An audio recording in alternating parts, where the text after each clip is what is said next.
Well, Maxine Waters is walking back calls to harass members of the Trump administration. She's trying to anyway, after facing backlash so severe, even Nancy Pelosi wants nothing to do with it. So is this what the Democratic Party is about? Joining me now is former Democratic Ohio State Senate Minority Leader Capri Cafaro. Thank you very much for joining us this morning. Absolutely. Good morning. So let's talk about this. I mean, you're overseas right now. Did you hear about what Maxine Waters had to say? It hasn't really been covered here on the local news in the UK, but, you know, I am attached to my Twitter like everybody else. And so I have been following this story relatively closely. And I can say, as a Democrat, you know, it has gotten a lot of backlash. It is not what we stand for. And frankly, it's a distraction to the core issues that we should be focusing on in the midterm election. So you have, you know, even Chuck Schumer and David Axelrod, who, you know, was a senior advisor to President Obama, condemning this tactic by Maxine Waters to basically go out and harass people in the Trump administration. That's not what we should be about. Here's what President Trump had to say about it. He said Congresswoman Maxine Waters, an extraordinarily low IQ person, has become, together with Nancy Pelosi, the face of the Democrat Party. She has just called for harm to supporters, of which there are many, of the Make America Great Again movement. Be careful what you wish for, Max. Ouch. Well, look, I mean, I don't necessarily think, again, you know, I often say this. My grandmother would say 2 wrongs don't make a right. You know, throwing an insult saying that Maxine Waters is low IQ, I don't necessarily think is appropriate either. We've also seen a ton of people make death threats, for example, at restaurants with the same name, but different establishments that kicked out Sarah Huckabee Sanders. We are at an all-time low when it comes to, you know, our public discourse, and we need to do something to get things back on track. And Democrats could have an opportunity to be the adults in the room and inject decorum into our national discourse. And unfortunately, with things like what Maxine Waters has done, we've missed the mark. Yeah, definitely. I mean, I had tweeted out over the weekend that leaders, people in public personas, like be it entertainment, sports, politically, they all need to be an example and come forward and show that we can get along and talk to each other. Here's what Nancy Pelosi had to say about all of it. She said, in the crucial months ahead, we must strive to make America beautiful again. Trump's daily lack of civility has provoked responses that are predictable but unacceptable. As we go forward, we must conduct elections in a way that achieves unity from sea to shining sea. So she says that, but at the same time takes a stab at President Trump. It's like... Yeah, well, you know, I think that, again, I see a lot of acrimony coming from both sides. I mean, no one seems to want to meet in the middle. There seems to be so much, you know, push back and forth, and we're missing each other, you know, in this conversation. It's bad for politics. And more importantly, it's bad for the country. I mean, I think right now the Democrats are losing out on this, you know, again, by trying to be a little bit more aggressive. I think nobody wants to see, and it's never appropriate for personal attacks and harassment to be part of, you know, the political discourse. We should be focusing on issues. And I know that I sound Pollyanna-ish, but I really think that's what the American people crave. And unfortunately, all we're seeing is this negative back and forth all over the place. You don't sound like a Pollyanna. You sound like Winston Churchill, who said, courage is what it takes to stand up and speak, and courage is also what it takes to sit down and listen. Thank you so much for joining us, Capri. Well, thank you. All right. Absolutely. Are moving toward violence. They are aware of this, and some applaud it. A piece yesterday in Splinter News, which is owned by Univision, explained that intimidating Trump supporters in public places is, quote, just the minimum baseline here. This is all going to get more extreme, and it should, end quote. How extreme? Well, the article fondly recalls the domestic terror bombings of the 1970s. Thousands a year in America. That's our future, the article says. Unfortunately, we're headed there fast. Over the weekend in Los Angeles, Congresswoman Maxine Waters urged the mob to hunt down and find members of the president's cabinet. Here's part of it. If you think we're rallying now, you ain't seen nothing yet. Already, you have members of your cabinet that are being booed out of restaurants, who have protesters taking up at their house, who's saying no peace, no sleep. No peace, no sleep. Let's stay the course. Let's make sure we show up wherever we have to show up. And if you see anybody from that cabinet in a restaurant, in a department store, at a gasoline station, you get out and you create a crowd. And you push back on them. And you tell them they're not welcome anymore, anywhere. Maxine Waters isn't just any member of Congress. The Daily Beast calls her, quote, a folk hero. BuzzFeed describes her as the unchallenged new face of the Democratic Party. And indeed she is. She's also a self-described civil rights leader, which makes it a little weird to see her demanding that certain people be denied public accommodations. Sorry, we don't serve your kind at the lunch counter. That's exactly what she is saying, and she said it again yesterday. I stand by my speech in saying that the protests have already started. They're probably going to continue. The message of all this is clear. The left no longer considers its political opponents fellow citizens or even human. How long before they start openly calling for something bad to happen to those opponents? Well, in the case of Maxine Waters, it won't be the first time. In 1992, Waters cheered as racist mobs burned Los Angeles. As she put it at the time, riot is the voice of the unheard. When Reginald Denny was dragged from his truck and nearly murdered for the color of his skin, beaten in the head with a cinder block on camera, Waters championed his attackers. She partied with them after their trial. Maxine Waters has a record of endorsing mob violence. Everyone in Washington knows that. Democrats don't care. To his credit, Chuck Schumer did call Waters' most recent remarks, quote, not American. Good for him. But hardly anyone else said anything. Nancy Pelosi blamed Donald Trump for what Waters said. That was a theme. Stop hitting me, they said as they threw the first punch. I feel that we are in pre-Nazi Germany. The stages of things that are occurring on a daily basis, the obfuscation, the lies, the totalitarian behavior is shocking and horrendous. Yeah. And we have to be vigilant. They follow the exact pattern that Hitler has. He is evil. He is evil. And the thing is, I thought, I'll come in and he won't really know because he's not that smart. He doesn't, he'll just do a showmanship thing. But he's evil. This is about racism. This is pure and simple racism. That's all this is. The people who support him are frightened to death of this country becoming the Browning of America. Something interesting has happened. As progressives become more authoritarian and less tolerant, they seem more convinced that they're fighting actual Nazis rather than their fellow Americans with whom, in the scheme of things, they have only relatively mild political differences. The more they accuse the administration of extremism, the more extreme they become. And that's not surprising, because once you decide that the people who disagree with you are Nazis, everything is allowed. Why wouldn't you threaten them in restaurants or burn their houses down, or who knows? This could very well end in tragedy. You start talking like this and you don't know where it's going to go.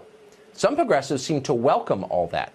Quentin James, who's the head of a political action committee that supports Democrats, recently announced that those calling for calm are, quote, accomplices of the current administration. Accomplices?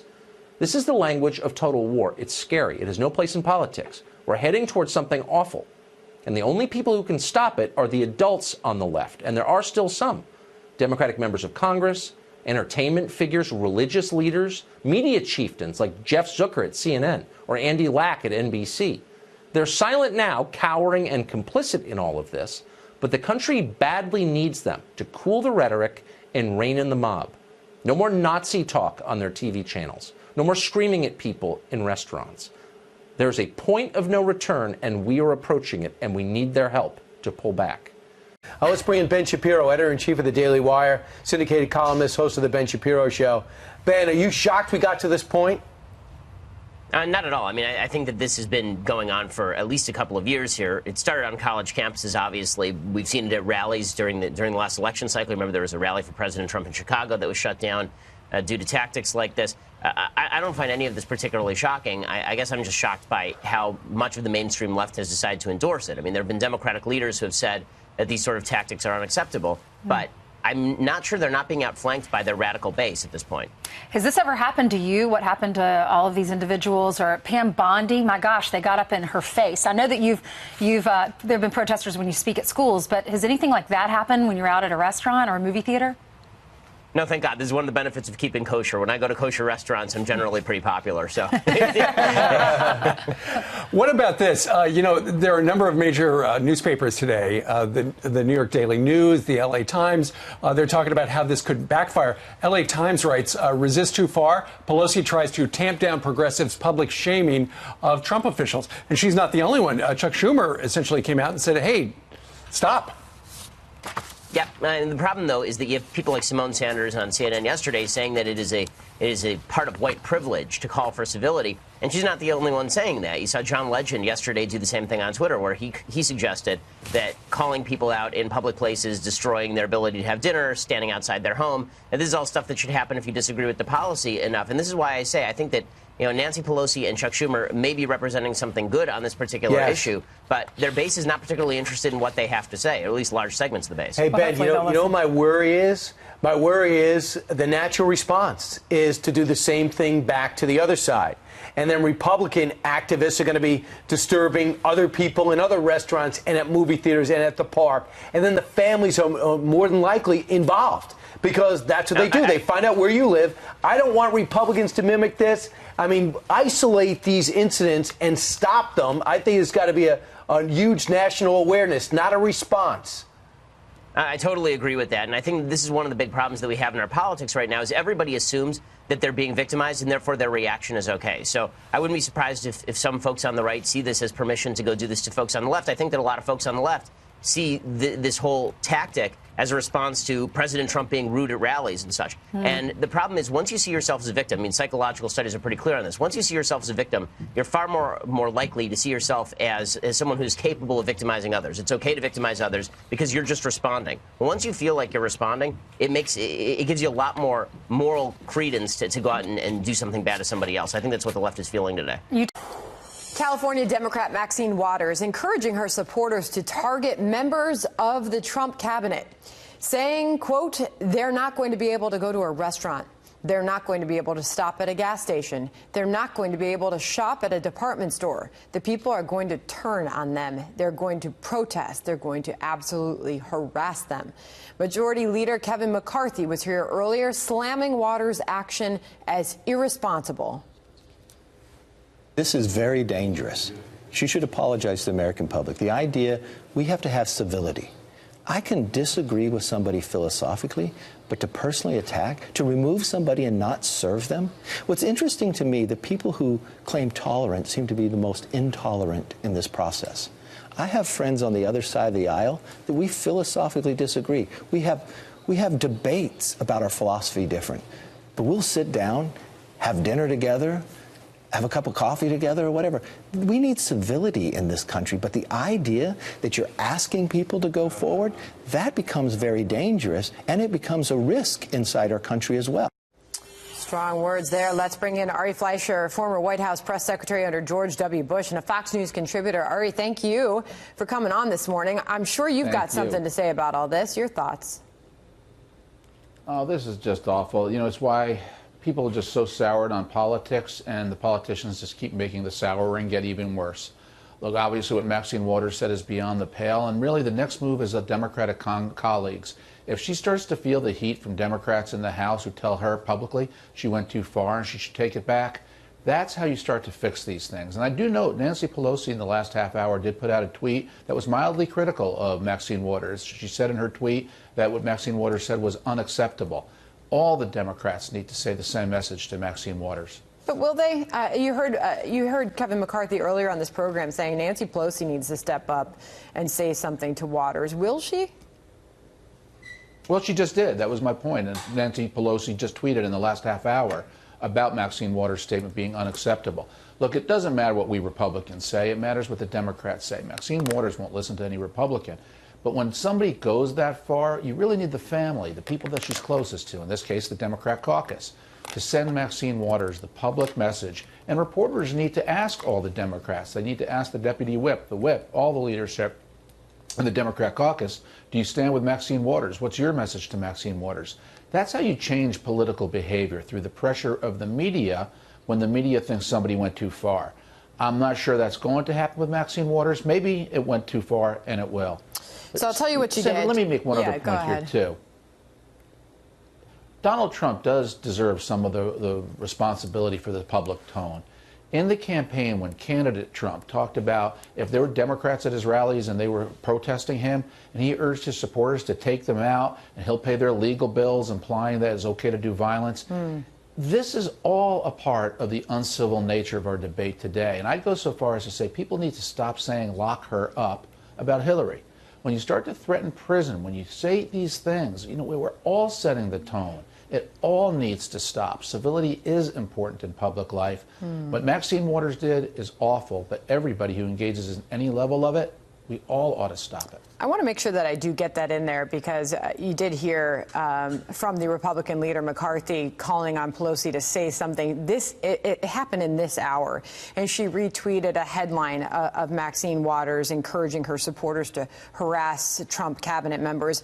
Pelosi retweeted that headline and put this comment. She said, "In the crucial months ahead, we must strive to make America beautiful again. Trump's daily lack of civility has provoked responses that are predictable but unacceptable. As we go forward, we must conduct elections in a way that achieves unity from sea to shining sea." So now the big question is whether or not Maxine Waters will follow up and issue some sort of apology or make it clear what her intentions were by making that statement. Right. The next move is the Democrats. It's Maxine Waters' decision whether or not she takes back her words, which of course she should, and expresses genuine remorse. And other Democrats. Do other Democrats call her on the carpet the way Nancy Pelosi mildly did? And that's what you have to hope. Because like I said earlier, Sandra, it's not going to be a question of Republicans calling on her to do it. She'll just predictably rebut everything Republicans ask her to do.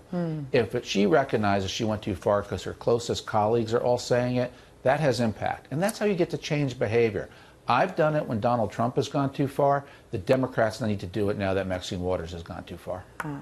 A lot going on there. And Sarah Sanders being asked to leave that restaurant in Virginia. Secretary Nielsen encountering similar actions. Ari Fleischer, great to get your thoughts this morning. Thank you. Thank you, Sandra.